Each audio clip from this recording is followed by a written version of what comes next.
বন্ধুরা, ফিরে এলাম আপনাদের ভালোবাসার গল্প মানুষের পেটে গরিলার সন্তানের দ্বিতীয় এবং চূড়ান্ত পর্বে। প্রথম পর্বটি আপনারা যে পরিমাণ ভিউজ দিয়ে সফল করেছেন তা আমাদের প্রত্যাশা ছাপিয়ে গেছে। আমরা কথা দিয়েছিলাম আমাদের চাহিদা প্রয়োজনীয় সংখ্যক ভিউজ পূর্ণ হলে আমরা অবশ্যই দ্বিতীয় পর্ব নিয়ে আসব, আর সেই কথা রাখতেই আজ আমরা প্রস্তুত। যারা আগের পর্বটি মিস করেছেন তাদের জন্য মনে করিয়ে দেই, ঝোড়ো রাতের শেষে শিকারীরা বলবান গরিলাকে ধরে নিয়ে গেছে শহরে, আর গর্ভবতী মায়া একা জঙ্গলে বিশ্বাসভঙ্গের যন্ত্রণায় কাতর। আজকের পর্বে মায়া কি সিদ্ধান্ত নেয়, বলবান কিভাবে ফেরে এবং এই অসম প্রেমের পরিণতি কি হয় তা জানতে আমাদের সঙ্গেই থাকুন। চলুন শুরু করা যাক গল্পের শেষ অংশ। একাকী জঙ্গল থেকে অনিবার্য পরিবর্তন। ভোরের আলোয় জঙ্গল তখনও থমথমে, ঝোড়ো রাতের ধ্বংসের মাঝে পড়েছিল মায়া। বলবান নেই, তার মনে তখন বিশ্বাসভঙ্গের চেয়েও বড় হয়ে উঠেছিল এক কঠিন বাস্তবতা। সে গর্ভবতী, একা এবং অসহায়। তার শরীর ভেঙে আসছিল, আর পেটের ভেতরের দুর্বলতা তাকে জানিয়ে দিল এই গভীর জঙ্গলে একা টিকে থাকা অসম্ভব। বলবান তাকে ফেলে গেছে। এই তীব্র যন্ত্রণা বুকে নিয়ে সে কোনো মতে নিজেকে টেনে হিচড়ে গ্রামের দিকে রওনা হলো। জঙ্গল থেকে বের হওয়া তখন তার কাছে বেঁচে থাকার একমাত্র উপায় ছিল। দীর্ঘদিন পর মায়াকে গ্রামে দেখে সবাই চমকে উঠল। তাকে দেখা মাত্রই মায়ার বাবা মা ছুটে এলেন। বাবা শক্ত হাতে মেয়েকে ধরলেন, আর মা কাঁদতে কাঁদতে তাকে বুকে জড়িয়ে নিলেন। মায়ের মা ফিসফিস করে বললেন, মা আমার, তুই ফিরে এসেছিস। আমরা জানতাম তুই ফিরবি। তোর কোনো দোষ নেই মা, তুই আমাদের কাছে সব সময় পবিত্র। সেই মুহূর্তে মায়া তার সব যন্ত্রণা ভুলে বাবা মায়ের ভালোবাসার উষ্ণতায় নিজেকে সঁপে দিল। তাদের কাছে তার গর্ভের সন্তান বা তার জঙ্গল জীবন কোনো বাধা ছিল না, শুধু ছিল তাদের মেয়ের নিরাপদ প্রত্যাবর্তন। কিন্তু সমাজের চোখ ক্ষমা করল না। যখনই গ্রামের মানুষজন দেখল যে মায়ের গর্ভে একটি সন্তান বাড়ছে, তখনই শুরু হলো চরম কটুকথা। একদিন মায়া কলসি নিয়ে খাটে যাচ্ছিল। প্রতিবেশী একজন মহিলা তার দিকে তাকিয়ে ফিসফিস করে বলল, আহারে, কুল কলঙ্কিনী হয়েও আবার গ্রামে ফিরেছে।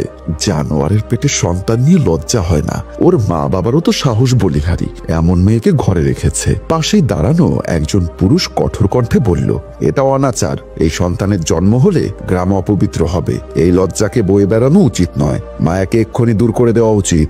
মায়া নীরবে সব সহ্য করত। তার চোখ শুধু তার গর্ভের সন্তানের কথা ভাবত। তার শরীর দুর্বল, মন ভারাক্রান্ত, আর সমাজের তীব্র ঘৃণা তাকে প্রতিদিন আরো বেশি কষ্ট দিত। কয়েক মাস এভাবে কাটল।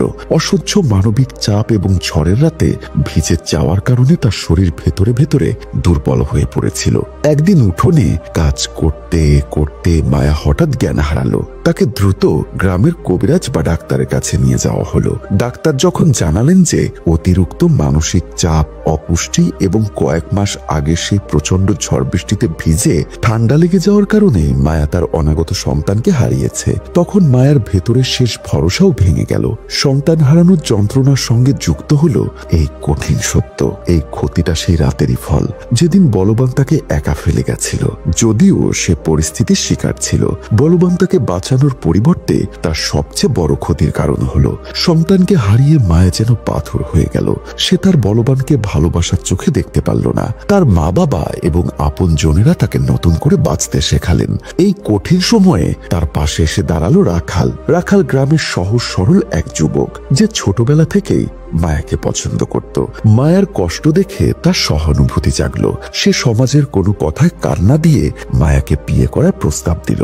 মায়া প্রথমে রাজি হয়নি, কিন্তু রাখালের নিষ্পাপ ভালোবাসা ও সাহস দেখে সে ভাবলো হয়তো এই মানুষটি তাকে এক স্বাভাবিক জীবন দিতে পারবে। মা বাবার অনুরোধে অবশেষে মায়া রাখালকে বিয়ে করলো।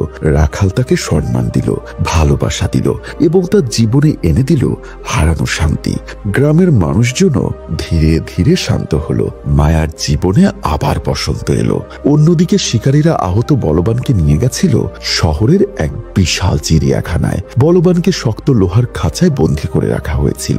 চারিদিকে অচেনা মানুষ, আওয়াজ আর কাচের দেওয়াল। বলবান ক্ষোভে ও যন্ত্রণায় শুধু গর্জন করত।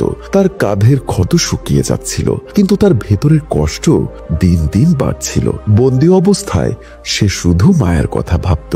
তার হাসি, ঝর্ণার পাশে তাদের দিন কাটত কাটানো এবং শেষে তার চোখে দেখা সেই ভালোবাসার প্রতিশ্রুতি। সে জানতো মায়া তাকে ভুল বুঝেছে, সে এটাও জানতো তাকে আবার মায়ের কাছে ফিরতেই হবে। এক রাতে চিড়িয়াখানায় প্রচন্ড ভিড় ছিল। বলবান তার সর্বশক্তি দিয়ে খাঁচার দরজা ভেঙে দিল। প্রহরীকে ফেলে সে শহরের রাস্তায় ছুটল। মানুষ আতঙ্কিত হয়ে দিক বেদিক ছুটতে লাগলো। বলবান কারোর ক্ষতি করল না, শুধু দ্রুতগতিতে জঙ্গলের দিকে ছুটতে লাগলো। তার মনে শুধু একটাই লক্ষ্য, আর সেটা হলো মায়া। বলবান জঙ্গলে এসে তাদের পুরনো ঝর্ণার পাশে তৈরি করা ঘরটি খুঁজছিল, কিন্তু সেখানে শুধু শুকনো পাতা আর ভাঙা ডালপালা। সে বুঝলো মায়া চলে গেছে। সে পাগলের মতো গ্রামের দিকে গেল, লুকিয়ে লুকিয়ে মায়াকে খুঁজতে লাগলো। একদিন সে দেখলো গ্রামের এক ছোট্ট উঠানে মায়া বসে আছে। রাখাল পাশে হাসি মুখে কাজ করছে। মায়াকে শান্ত ও সুখী দেখে বলবান স্তব্ধ হয়ে গেল। তার মনে হলো এটাই কি সেই জীবন যার জন্য সে এত লড়াই করেছিল। একদিন সন্ধ্যায় যখন মায়া নদীর পাড়ে একা ছিল, বলবান আচমকা তার সামনে এসে দাঁড়ালো। মায়া প্রথমে প্রচন্ড ভয় পেল, তারপর তার চোখের কোণে ক্রোধ ফুটে উঠল। মায়া কঠিন কণ্ঠে বলল, কোথায় ছিলে তুমি? কেন তুমি আমাকে ছেড়ে গেছিলে? আমার সন্তানকে হারালাম তোমার জন্য, আর তুমি এখন ফিরে এসেছো। বলবান তার হাতে থাকা শেকলের দাগ দেখালো, গর্জন করে বোঝানোর চেষ্টা করলো যে সে বন্দী ছিল, আহত ছিল। কিন্তু মায়া তার কোনো কথা শুনতে চাইল না। মায়া বলল, আমি তোমার ভালোবাসার জন্য সবকিছু ছেড়েছিলাম, কিন্তু তুমি প্রমাণ করেছো তুমি একটা জানোয়ারি। আমি এখন মানুষ, আর আমার এখন একজন সত্যিকারের মানুষ স্বামী আছে। তুমি ফিরে যাও, তোমার সঙ্গে আমার কোনো সম্পর্ক নেই। বলবানের হৃদয়ে যেন একটা পাহাড় ভেঙে পড়ল। তার ভালোবাসা মুহূর্তেই পরিণত হলো ঘৃণায় অধিকার বোধে। সে তার মায়াকে কিছুতেই হারাতে পারবে না। সেই রাতেই বলবান আবার এলো। রাখাল আর মায়া ঘুমোচ্ছিল। বলবান নিঃশব্দে ঘরের দরজা ভেঙে মায়াকে জোর করে তুলে নিল। না, আমাকে ছেড়ে দাও। মায়া চিৎকার করতে লাগলো, আমি যাব না। রাখাল জেগে উঠে বলবানকে বাধা দিতে চাইল। সে একটি কুঠার নিয়ে গরিলার উপর ঝাঁপিয়ে পড়ল। বলবান ভালোবাসা হারানোর যন্ত্রণায় উন্মত্ত রাখালের দিকে হিংস্রভাবে তাকালো। এই মানুষটি তার মায়াকে কেড়ে নিয়েছে। বলবান তার বিশাল হাত দিয়ে রাখালকে শূন্যে তুলে আছাড় মারল। মুহূর্তেই সব শেষ। রাখালের নিথর দেহ মেঝেতে পড়ে রইল। বলবান রাখালকে করে মায়াকে কোলে তুলে দ্রুত জঙ্গলের গভীরে ছুটতে লাগলো। সে ভাবলো এবার তারা আবার একসঙ্গে থাকবে। মায়ার চোখ তখন প্রতিশোধের আগুনে জ্বলছিল। তারা যখন সেই পুরনো ঝর্ণার কাছে পৌঁছালো, বলবান মায়াকে নামালো। জঙ্গল তখন গভীর রাতের অন্ধকারে ডুবেছিল। কেবল চাঁদ মাঝে মাঝে তার আলো দিচ্ছিল। সে তার বড় হাত বাড়িয়ে মায়ের মুখ ছুঁতে চাইল। তার চোখে ছিল এক অসহায় আকুতি। সে বোঝাতে চাইছিল যে রাখালকে মারা তার উদ্দেশ্য ছিল না। মায়াকে ছাড়া সে বাঁচতে পারবে না। কিন্তু মায়ের চোখে তখন প্রতিশোধ আর ঘৃণা ছাড়া আর কিছুই ছিল না। তার ভালোবাসার মানুষটি তার স্বামীর হত্যাকারী, তার সন্তান হারানোর কারণ। মায়া চিৎকার করে বলল, তুমি আমার সবকিছু কেড়ে নিয়েছো, আমার সন্তান, আমার স্বামী, আমার বিশ্বাস। তোমার ভালোবাসা আজ আমার কাছে অভিশাপ। তুমি এক জানোয়ার, শুধু এক নির্দয় জানোয়ার। সেই ঘৃণা ভরা তীব্র প্রত্যাখ্যান শুনে বলবানের ভেতরের বাঁধন সম্পূর্ণ ছিঁড়ে গেল। সে তখন আর প্রেম নয়, শুধু অধিকার আর প্রবৃত্তি দ্বারা চালিত। যে মায়া তাকে চায় না, তাকে অন্য কারো হতে দেব না। পর মুহূর্তে ক্ষোভ আর চরম হতাশার বশে বলবান তার বিশাল লোমশ হাত দিয়ে মায়ের গলা চেপে ধরল। মায়ার চোখ বিস্ফোরিত হয়ে গেল। এই সেই হাত যা তাকে ছোটবেলায় বাঁচিয়েছিল, যা তাকে বিয়ের মণ্ডপ থেকে তুলে এনেছিল, যা তাকে নিরাপত্তা দিয়েছিল। কিন্তু আজ সেই হাতই তার জীবনের শেষ কারণ। বলবান তার প্রবৃত্তি দ্বারা চালিত নিয়ন্ত্রণের শেষ সীমা পেরিয়ে গেল। ঝর্ণার শব্দ ছাপিয়ে মায়ার শেষ চিৎকার বাতাসে মিশে গেল। বলবান মায়ের নিথর নিচে নামিয়ে দিল। সে রক্তমাখা হাত দিয়ে নিজের মুখ দেখলো। তার চোখে এখন কোনো প্রেম নেই, শুধু এক পূর্ণ শূন্য দৃষ্টি। সে বুঝলো সে তার ভালোবাসাকে চিরকালের জন্য হারিয়েছে। সে নিজেই তাকে শেষ করে দিয়েছে। বলবান একটা অসহায় যন্ত্রণার গর্জন করে অন্ধকারে হারিয়ে গেল। ঝর্ণার পাড়ে চাঁদের আবছা আলোয় শুধু নীরবতা। একটি দেহ মানুষ ও জানোয়ারের ভালোবাসার চূড়ান্ত ট্র্যাজেডি হয়ে পড়ে রইল। বন্ধুরা, গল্পের শেষটা হয়তো আমাদের মনকে বিষণ্ণ করে তুলল, কিন্তু এর মাধ্যমে একটি গভীর সত্য প্রকাশিত হলো। মায়া এবং বলবানের মধ্যে ছিল এক দুর্লভ সীমাহীন ভালোবাসা, যা সমাজের সব নিয়ম ভেঙেছিল। কিন্তু এই গল্প আমাদের একটি গুরুত্বপূর্ণ শিক্ষা দেয়। বন্য পশুকে তুমি যতই আদর, যত্ন বা ভালোবাসা দাও না কেন, তার সহজাত প্রকৃতি কোনোদিন পুরোপুরি পাল্টায় না। একটি পোষা পাখি যেমন খাঁচার দরজা খুললেই বনে ফিরে যায়, ঠিক তেমনি বলবানও শহরের খাঁচা থেকে বেরিয়ে মায়ের কাছে এসেছিল ভালোবাসার টানে। কিন্তু যখন তার ভালোবাসা প্রত্যাখ্যান হলো এবং তার অধিকার বোধে আঘাত লাগলো, তখন মানবিক যুক্তি বা আত্মত্যাগ নয়, তার ভেতরের বন্য প্রকৃতি জেগে উঠল।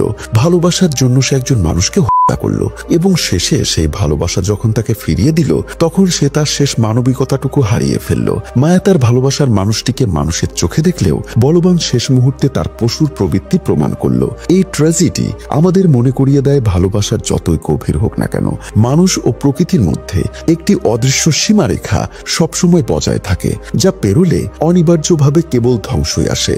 সো বন্ধুরা, আমাদের এই কঠিন পরিশ্রম এবং এই গল্পটি যদি আপনাদের হৃদয় ছুঁয়ে যায়, তাহলে অবশ্যই আমাদের চ্যানেলটিকে সাবস্ক্রাইব করে পেজটিকে ফলো দিন এবং আমাদের পাশেই থাকুন, যাতে আমরা এরকম নতুন নতুন গল্প আপনাদেরকে উপহার দিতে পারি। এবং অবশ্যই যাবার আগে গল্পটি আপনাদের কাছে কেমন লাগলো সেটা জানিয়ে যাবেন। সবাই ভালো থাকবেন, সুস্থ থাকবেন। আল্লাহ হাফেজ।